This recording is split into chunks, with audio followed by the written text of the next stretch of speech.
ఒక అమ్మాయి గురించి పుకార్లు పుట్టించేది కేవలం ఇద్దరు వ్యక్తులు మాత్రమే. ఒకరు తనని పొందలేని మగవాడు, ఇంకొకరు తనతో పోటీ పడలేని ఆడది. జాగ్రత్తగా ఉండండి. మూర్ఖులతో వాదించడం ఎలాంటిదంటే మృతదేహానికి వైద్యం చేయడం లాంటిదే. వైద్యానికి శవం ఎలాగైతే స్పందించదో మూర్ఖులతో కూడా అంతే. చెప్పేది ఎప్పటికీ వినరు.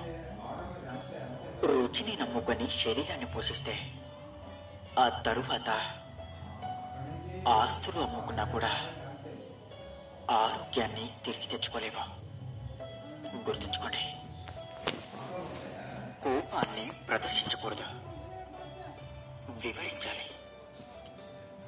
అలాగే ప్రేమను చెప్పకూడదు, చూపించాలి. అర్థమైందనుకుంటా. ఒక స్త్రీ మగవాడు లేకపోయినా సరే తను బ్రతకగలదు. కారణం స్త్రీకి ఆత్మవిశ్వాసం ఎక్కువ. స్త్రీ లేకుండా మగవాడు బ్రతకలేడు. కారణం మగవాడికి ఆత్మవిశ్వాసమే స్త్రీ కనుక కదంటారా. ఒక స్త్రీ సంతోషంగా బ్రతకాలి అంటే తనకు ఆస్తులు అంతస్తులు అవసరం లేదు. భర్త అనేవాడు పక్కనుంటే చాలు. కష్ట సుఖాల్లో పాలు పంచుకుంటూ ఎలాంటి కష్టం వచ్చినా నేనున్నాను అని భరోసా ఇచ్చే భర్త పక్కనుంటే ఆడదానికి ఇంకేమీ అక్కర్లేదు. జీవితాంతం సంతోషంగా గడిపేస్తుంది. ఒక మనిషిని ప్రేమిస్తే సరిపోదు, అన్ని విషయాల్లో కూడా అర్థం చేసుకోగలగాలి. అప్పుడే ఆ ప్రేమకి అర్థం ఉంటుంది. అర్థమైందనుకుంటా. స్త్రీ ఎప్పుడూ కూడా ఒక మగవాడికి అవసరం ఉన్న స్త్రీగా ఉండకూడదు. మగాడు నిన్ను కోరుకునే విధంగా మాత్రమే ఉండాలి.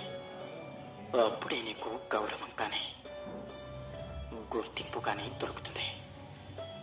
ఒక సమస్య ఎదురైనప్పుడు నువ్వు ఏ విధంగా స్పందిస్తావో అనే దానిపైనే నీ యొక్క భవిష్యత్తు ఆధారపడి ఉంటుంది. గుర్తుంచుకోండి. ప్రేమించే పద్ధతి నచ్చకపోతే మళ్ళీ కొత్తగా ప్రేమించాలి. అంతేకాని ప్రేమించిన మనిషిని మాత్రం ఎప్పటికీ వదులుకోకూడదు. భర్త అంటే అర్థం స్వామి అని కాదు,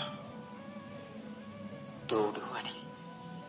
తన యొక్క కర్తవ్యం ఏమిటి అంటే తోడుగా ఉండటం, ఆదేశం ఇవ్వడం కాదు. ఇక ఈ సంబంధం సహకారంతో ఏర్పడుతుంది, అంతేకాని అధికారంతో కాదు. చేతిని చాచటం వల్ల పెరుగుతుంది, వేలుని లేపటం వల్ల కాదు. ఒకవేళ సంబంధంలో ఒకరికొకరు గౌరవించుకోవడం వల్ల, ఒకరిపై ఒకరు మర్యాద చూపించుకోవడం వల్ల మాత్రమే ఈ బంధం పెరుగుతుంది. అప్పుడే ఈ బంధం గౌరవప్రదమైనదిగా మారుతుంది. గుర్తుంచుకోండి. రక్త సంబంధం కంటే ఎంతో గొప్పదవుతుంది మానవత్వ సంబంధం. ఎందుకంటే రక్త సంబంధం. Bye bye 2023.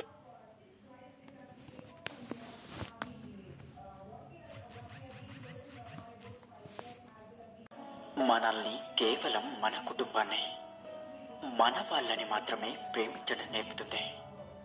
కానీ మానవత్వ సంబంధం మొత్తం ఈ ప్రపంచాన్నే ప్రేమించడం నేర్పుతుంది. మనల్ని ఉత్తమ వ్యక్తులుగా మారుస్తుంది. అంతా అయిపోయింది అని కృంగిపోకండి. ఏమీ అయిపోలేదు. భగవంతుడికి ఒక నియమం ఉంది. ఎప్పటి వరకైతే ఊపిరి ఆడుతుందో అప్పటి వరకు మనిషికి అన్ని అవకాశాలు ఉన్నట్లే. మనిషిలో నమ్మకం అనే ఆశ ఉన్నంత వరకు ఏది అయిపోదో. అర్థమైందనుకుంటా. ఆడవారు ఎప్పుడూ కూడా ఎవరైనా మీ గౌరవం అనే హద్దు గీతను దాటుతూ ఉంటే వారిని అక్కడే ఆపడం నేర్చుకోండి. మీ మీద లేచే మొదటి హస్తాన్ని, అలాగే మీ సమస్యని ముందుగా అక్కడే ఆపడం నేర్చుకోండి. ఇక పురుషుడు కూడా సాహసం చేయడం, తిరిగి మీకు అవమానం చేయడానికి ప్రయత్నించడు కూడా.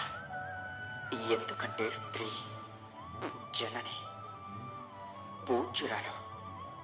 మిమ్మల్ని మీరు బలహీనులుగా భావించకండి. మీ సమస్యల్ని మీరే ఎదుర్కోండి. ధైర్యంగా ఉండండి. ఏ గృహస్థుడికైనా ప్రథమ కర్తవ్యం తన యొక్క సొంత కుటుంబంపై ఉండాలి. భార్యని వదిలిపెట్టి వెళ్ళిపోయే భర్త భగవంతుడి దృష్టిలో కూడా అపరాధి అవుతాడు. ఎందుకంటే ఎవరైతే బాధ్యతలను తెలుసుకోలేరో వారు భగవంతుడిని కూడా తెలుసుకోలేరు. గుర్తుంచుకోండి, దేన్నైతే మనం కష్టపడి సంపాదిస్తామో దాన్ని మన నుంచి ఎవరూ లాక్కోలేరు. అదేవిధంగా మనం ఎప్పుడైతే సాఫల్యం కోసం అడ్డదారిలో వెళ్ళాలి అనుకుంటామో, తొందరపాటు పడుతూ ఉంటామో, అప్పుడు మనం కోల్పోవాల్సి వస్తుంది.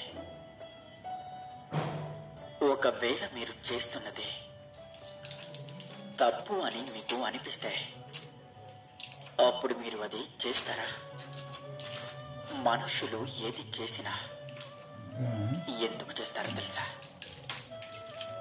ఎందుకంటే వాళ్ళకి ఆ క్షణం అదే సరైనదనిపిస్తుంది.